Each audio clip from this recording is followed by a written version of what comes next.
जब भी आपका मन शांत होगा कुछ भी करने से, वो अच्छे कर्म है। जिससे भी आपका मन अशांत होगा या दूसरों का मन अशांत होगा, वो बुरे कर्म है। अगर इसका मैं बेस बताऊं, बेस कि क्या करना है और क्या नहीं करना, जो भी इस कैटेगरी में फॉल होता है वो अच्छे कर्म है, जो इस कैटेगरी से बाहर है वो सब बुरे कर्म है। वो क्या है? सबसे पहला सेल्फ इंक्वायरी, सबसे अच्छा कर्म है। इससे अच्छा दुनिया का कोई कर्म नहीं हो सकता। स्पिरिट ऑफ इंक्वायरी, वो इंक्वायरी की स्पिरिट क्या है कि मैं हूं कौन। इससे अच्छा कर्म दुनिया में और कोई नहीं है, हो ही नहीं सकता, क्योंकि ये आपको अंदर लेकर के जा रहा है, बाकी सारे विचार आपको बाहर लेकर के जा रहे हैं। तो कितने लोगों के अंदर ये सवाल उठाए कि मैं कौन हूं, कहां से आया हूं, कहां जाने वाला हूं। इससे अच्छा कोई कर्म नहीं है इस दुनिया में। इसको पकड़ करके रखो। जब तक ये सवाल आपके अंदर है, आप अच्छे कर्म कर रहे हो। जिस दिन ये सवाल आपके अंदर से निकल गया, आप बुराई के रास्ते पे अपने आप ही चल पड़ोगे। चलोगे नहीं, चलने लग जाओगे। दूसरा क्या है? Self control.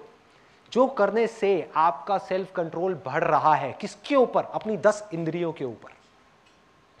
जो हमारी 5 ज्ञानेंद्रियां हैं, 5 कर्मेंद्रियां हैं, और एकदश इंद्रिय जिसको बोला गया माइंड। अगर सिंपल वे में देखा जाए तो इस 11 के बाहर और कुछ भी नहीं है। सिर्फ इन 11 पे आपको कंट्रोल करना है। वही लोग नहीं कर पा रहे। फॉर एग्जाम्पल, एक आदमी कहता है कि मैंने स्विमिंग सीख ली। कहां सीखी? पानी के बाहर। पानी के बाहर। तब पता लगेगा उसको स्विमिंग आती है नहीं, जब वो पानी के अंदर जाएगा। तो जब वो इंद्रियां आपके ऊपर हावी होती हैं, तब उस समय आपको अपनी विल पावर को, अपनी इच्छा शक्ति, जो इच्छा शक्ति किसकी है? उसी की है, अंदर जो है, उसकी इच्छा शक्ति को लेकर के सामने आना है। और उस समय धीरे धीरे अगर आपका अपने ऊपर कंट्रोल आता चला गया, एक ऐसी स्टेट आ जाएगी जब आपको कंट्रोल करना नहीं पड़ेगा। ये सब 10 की 10 इंद्रियां आपके कंट्रोल में होंगी। चाहोगे तो करोगे, चाहोगे तो नहीं करोगे। चाहोगे तो यहां से कुछ आएगा, चाहोगे तो नहीं आएगा। और एंड में जो 11वीं इंद्री बच जाएगी, जो सबसे ज्यादा पावरफुल है, वो है माइंड। धीरे धीरे जब ये 10 इंद्रियां हटेंगी, उसके बाद में जब ये माइंड आएगा आपके सामने निकल करके, विच इज वेरी पावरफुल, बहुत पावरफुल है, क्योंकि आपकी सारी पावर्स इस माइंड के अंदर है, सारी पावर्स। और इसके युद्ध को, इस माइंड के साथ के युद्ध को बोला गया है रामायण और महाभारत। इस युद्ध की बात हो रही है। ये कुरुक्षेत्र है ना, ये बॉडी ही कुरुक्षेत्र है। यही सोने की लंका है, इसको जलाना है। इसी के अंदर युद्ध होने हैं, तरह तरह के युद्ध होने हैं। अब उस युद्ध को कैसे लड़ना है, यही अभ्यास है, यही स्पिरिचुअलिटी। और उस युद्ध को लड़ करके कैसे जीतना है। जब आप जीत जाओगे तो धर्म की स्थापना अपने आप हो जाएगी, करनी नहीं पड़ेगी। उसी को धर्म बोलते हैं। तब तक, जब तक कि आप नहीं जीतते उस युद्ध को, तब तक सब इमेजिनेशन है, इमेजिनेशन है। अधर्म में हम धर्म की बात करते चले जाएंगे और कहेंगे हम धर्मात्मा है। अरे ना भाई, ना। करीबन 1 साल पहले मैं धर्मशाला गया था, और वहाँ जा करके एक पहाड़ है जहाँ पर कोई गाड़ी नहीं जा सकती। वहाँ से 20 मिनट पैदल चल के जाना होता है, और वहाँ पे जा करके एक होटल बना हुआ है। वहाँ पर अपनी सांसों की भी आवाज़ शोर सुनाई देती है। तो मैं 10 दिन तक वहीं था, और मैं बैठा हुआ बाहर ध्यान करने के लिए। शाम को करने बैठा था करीबन 4-5 बजे, और 7-8 बज गए, 9 बज गए, मुझे नहीं पता कितना क्या टाइम हो रहा था। रात हो गई थी, और रात होते होते वहाँ पर बहुत तेज़ मेरे कानों के अंदर एक झिंगुर की आवाज़ सुनाई देने लगी। झिंगुर पता है सबको क्या होता है? जंगल में नहीं होता वो, गर्र करके वो आवाज़ें आती हैं। उस आवाज़ को मैंने देखना शुरू किया। देखना मतलब मन की आंखों से देखना, एक आंख से देखना। जिसमें एक आंख से देखने की बात करी गई है ना, एक आंख से देखना, उसको देखना शुरू किया बंद आंखों से। जब उसको देखा तो वो एक आवाज़ नहीं थी, वो 2 आवाज़ें थी। 2 के बाद में और दिखी, फिर और दिखी, फिर और दिखी। उसके अंदर कई आवाज़ें थी। उस एक झिंगुर की आवाज़ में बहुत सारी आवाज़ें थी। उस आवाज़ को तोड़ा तो समझ आया कि ये एक आवाज़ नहीं है, एक लग रही थी, एक नहीं है, उसके अंदर बहुत सारी आवाज़ें हैं। जैसे एक वीडियो देखते हैं, वीडियो में 1 सेकंड में 25 फ्रेम निकल जाते हैं, 25 स्टिल फोटोग्राफ्स निकलती है।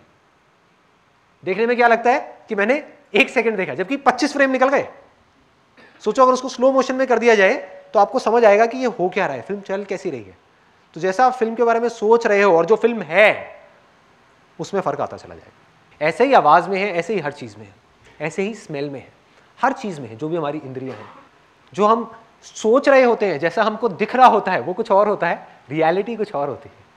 ये हमारी माइंड की परसेप्शन होती है जो उसको इंटरप्रेट करके उस साउंड को देती है। जैसे ही मेरा ध्यान उस आवाज पे जा रहा था, वो एक्सपैंड करती चली जा रही थी, बढ़ती चली जा रही थी। ध्यान हटा, वहां से दूसरी आवाज की तरफ आया जो बेस था, जिस आवाज के ऊपर ही आवाज टिकी हुई थी, तो आवाज गायब। गायब कहां से आई कहां गई पता नहीं। तो जब तक मैं देख रहा था बहुत सारी आवाजें थी, जो आवाजें एक उस आवाज में से निकल करके आ रही थी, उसी में से आई, उसी में से गई, उसी में से आई, उसी में से गई। उसको भी देखना बंद किया तो मैं भी नहीं था, कुछ नहीं था, कुछ नहीं। तो इस एक्सपीरियंस से मुझे क्या समझ आया, ये चीज हो गई। और कई बार क्या होता है कि वो चीज हो जाती है, यहीं पे सेल्फ इंक्वायरी का बहुत बड़ा रोल आता है। जो मैंने आपको कहा ना, सेल्फ इंक्वायरी, हर चीज को समझना है, सिर्फ एक्सपीरियंस नहीं करना, उसको समझना भी है कि क्या है, क्यों है, कैसे है, क्या हो रहा है, कैसे हो रहा है। तो उस समय नहीं समझ आया, उस समय तो बस ये एक्सपीरियंस रजिस्टर हो गया। लेकिन जब बाद में इसके बारे में मैंने समझने की कोशिश करी, तो मेरे को दो चीजें मोटी मोटी समझ में आई। एक ये कि जब भी हम अपना ध्यान किसी भी चीज की तरफ लगा देते हैं, चाहे वो आवाज हो, चाहे वो लाइट हो, चाहे वो कुछ भी हो, वो एक्सपैंड करने लग जाती है, वो बढ़ने लग जाती है। दूसरी चीज जो समझ आई कि वो आवाज थी, मुझे लगता क्या था कि वो आवाज है, इसलिए मैं उस आवाज को सुन रहा हूं। जबकि सच्चाई क्या थी कि मैं सुन रहा था, इसलिए वो आवाज थी।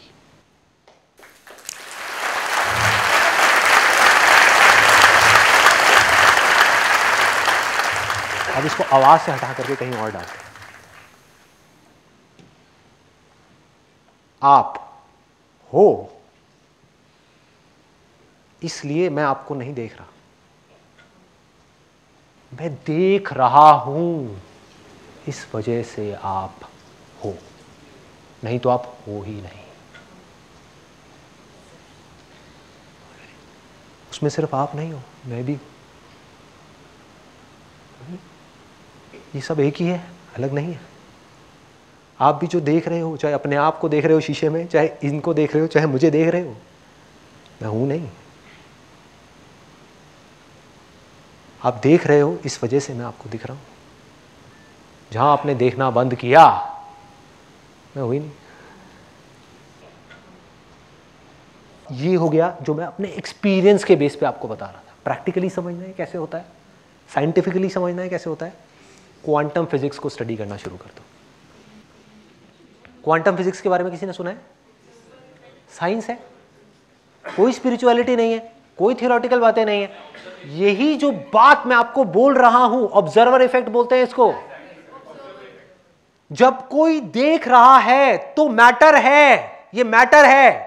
नहीं देख रहा है तो सिर्फ वेव्स है, ऊर्जा है जो बह रही है।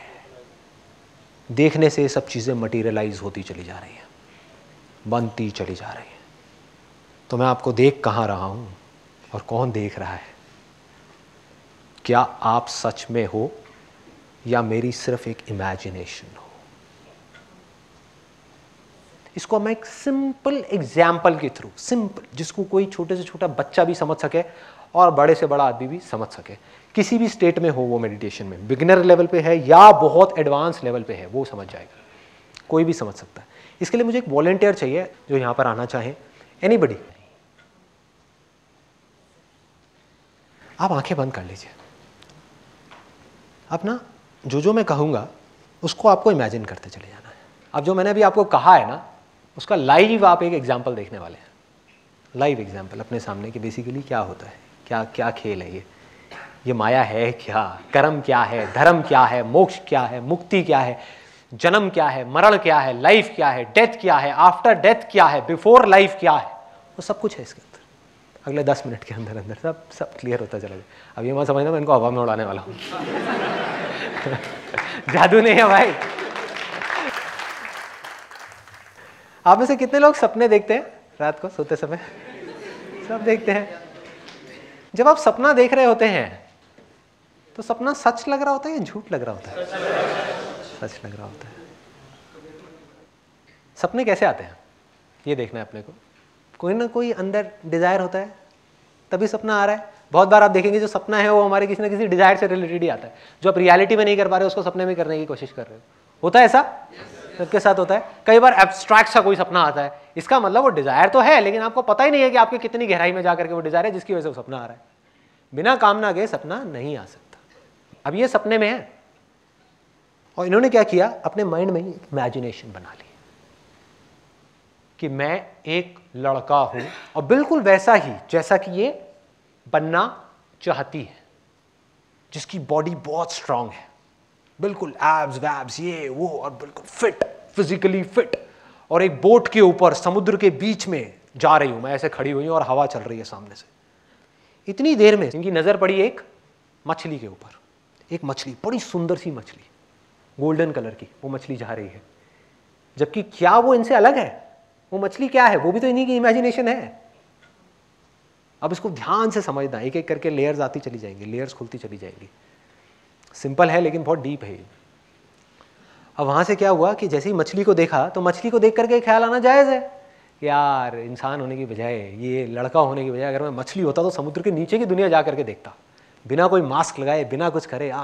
ये भी एक दुनिया है, मजा आ जाता। कामना उठ गई, डिजायर उठ गया। Desire is the root cause of existence. यही कर्म है। जहां डिजायर उठा कर्म हुआ। अब जैसे ये डिजायर उठा, इमीडिएटली उसी मछली के अंदर पेट में ये पहुंच गई। और सपने में टाइम और स्पेस नाम की कोई चीज नहीं है। जो हमारी रियल लाइफ में चीजें 50 साल में होती हैं वो सपने में 50 सेकंड में हो जाती है। तो क्या हुआ, इमीडिएटली इनके अंदर वो आया, उसके अंदर पेट में वो पहुंची और वहां से वो निकली और फटाफट से बड़ी हुई और तैर रही है। अब ये क्या बन गई? मछली। अब उस लड़के को भूल गई। अब ये मछली है और मछली की दुनिया देख रही है। मछली की नजर से दुनिया को देख रही है। चाहे उस लड़के को देख रही है, चाहे समुद्र के अंदर देख रही है, चाहे यहां, चाहे वहां, चाहे यहां, वहां, वहां, वहां।